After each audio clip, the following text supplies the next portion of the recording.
కాకినాడ జిల్లా జగ్గంపేటలో తెలుగుదేశం పార్టీ కార్యాలయంలో రాష్ట్ర తెలుగుదేశం పార్టీ ఉపాధ్యక్షులు జ్యోతుల నెహ్రూ సమావేశం నిర్వహించారు.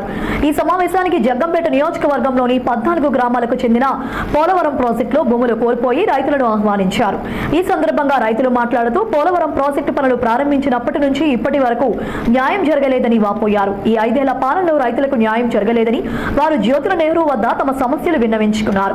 ఈ సందర్భంగా నెహ్రూ మాట్లాడుతూ రేపు రాబోయేది తెలుగుదేశం పార్టీ అని అధికారులకు వచ్చిన వెంటనే మీ సమస్యలను పరిష్కరించి మీకు సరైన న్యాయం చేస్తామని జ్యోతుల నెహ్రూ హామీ ఇచ్చారు. ఈ కార్యక్రమంలో కాకినాడ జిల్లా టీడీపీ అధ్యక్షులు జ్యోతుల నవీన్, ఎస్వీఎస్ అప్పలరాజు, కందుల చిట్టిబాబు, పోలవరం రైతులు బత్తుల వెంకటరమణ, జాజుల శ్రీను, జాజుల ఫ్రణేంద్ర, బలసా ప్రకాష్, బలసా సునీల్, బలసా నాగేశ్వరరావు, తుల్లి రామకోటి ఆనందరావు, పసుమర్తి బుజ్జి, తూతిక సతీష్, తూళ్లి కృష్ణ, పిట్ల లక్ష్మి, పిట్ల నూకాలమ్మ, దిండి వెంకటేశ్వరరావు తదితర 60 మంది రైతులు పాల్గొన్నారు.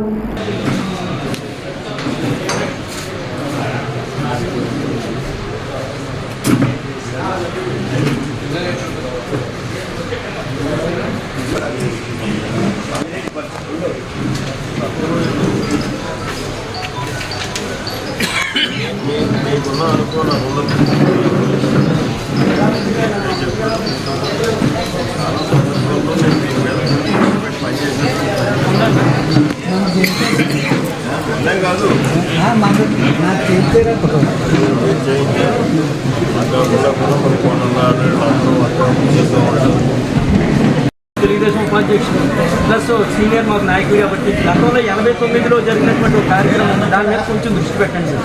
అంటే నాన్ ట్రైబుల్లో ఉన్నటువంటి ట్రైబుల్ అంటే ఇది మా ఒక్కల రైతులే కాదు సార్, మొత్తం ఎంటైర్ ఉమ్మడి రాష్ట్రంలో అయితే 9 జిల్లాలు ఉన్నాయి సార్.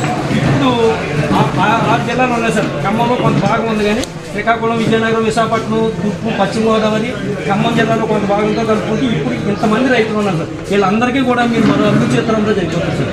నేను ఎందుకంటే మా అందరూ కూడా నాకు కావాలంటే చాలా బాధ అవుతుంది సార్. ఎంత బాధపడుతున్నాం అంటే ఎన్ని కూర్చోబెట్టి దొంగలో చూస్తున్నారు సార్. నేను ఒక కొత్త ఆఫీసర్ వస్తే భూమిలో కూడా మేము దొంగలు సార్. మీకు ఎక్కడి నుంచి వచ్చిందంటే కొంతమంది మేమంటే కొంచెం చెప్తున్నాం, మా పిల్లలు మా తర్వాత తరం వాళ్ళకి రిజిస్ట్రేషన్ భూమి కొనుక్కున్నాం కదా, వెళ్ళి రిజిస్ట్రేషన్ చేసుకుంటే రిజిస్ట్రేషన్ ఎందుకనే పరిస్థితిలో ఉన్నారు సార్ ఇప్పుడు జనరేషన్. మీరు చేయాల్సింది మాకు 18 లక్షలు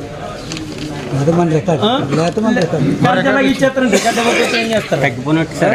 2 సెంట్లు 5 సెంట్లు అలాగే చిన్న ఆడంగి సార్. అది ఈ సర్వే వాళ్ళు కావాలి. ఆ సరి ఏముంది సార్, సర్వే దగ్గర దీని మీద చర్చ బాగా చేసండి, తీసేద్దాం. 170 యాక్ట్ అంటే మన గిరిజనులు కాపాడటం కోసం, గిరిజనుల హక్కులు భంగం లేకుండా, వాళ్ళ భూములు కొనుగోలు అమ్మకాలు లేకుండా, గిరిజనేతల భూములు కొనుగోలు అమ్మకాలు జరిగే విధంగా ఈ జీవోని మనం సవరణ చేద్దాం అని చేయటం జరిగింది సార్. అంటే గిరిజన సంక్షేమ ఆ మండలంతో కూడా వాళ్ళ ఒపీనియన్ కూడా తీసుకుని చేశారు సార్.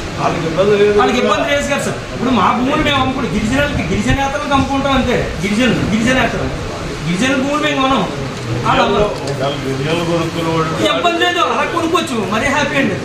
ఇంకోటి ఏంటంటే సార్, ఇక్కడున్న రైతుల్లో అందరూ కూడా ఇక్కడున్న రైతుల్లో ఏ ఒక్క రైతుకు సెటిల్మెంట్ పట్టి ఇచ్చిన తర్వాత కూడా ఒక్కసారి కూడా ఆన్లైన్లో ఎప్పుడు కూడా ఈ 1919 నుంచి కూడా ఒక్క గిరిజనుడు ఎంటర్ అవ్వలేదు సార్ మా రికార్డులో.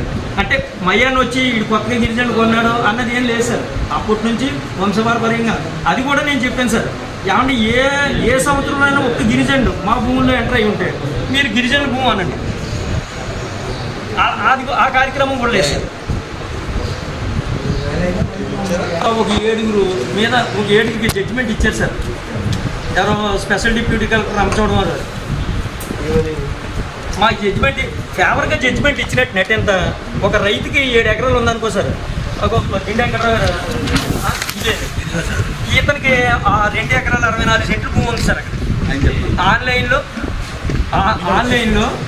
32 సెంట్లు చూపిస్తున్నారు సార్. అంటే జడ్జిమెంట్ ఫేవర్గా ఇచ్చినట్టుగా ఉంది. ఉన్న భూమి గవర్నమెంట్ అంటే టెక్నికల్ డ్రామా చూడటం మొత్తం ఆన్లైన్లో చూపించేస్తారు సార్. ఈ 5 ఎకరాల 5 సెంట్లు ఉంటాయండి, 12 సెంట్లు చూపిస్తున్నారు సార్. ఉన్నది ప్రభుత్వం మాట 3 ఎకరాలుగా 37 సెంట్లు 3 ఎకరాలు 37 సెంట్లు. అంటే మాకు ఇచ్చిన జడ్జిమెంట్లో కొంతమంది రైతులు ఈ జడ్జిమెంట్లు ఇచ్చేసాం కదా అన్నారు. ఆన్లైన్లోకి వచ్చి చూస్తే 12 సెంట్లు 5 ఎకరాలు ఉన్న వాళ్ళు 6 ఎకరాలు. అది అదే నేనేనండి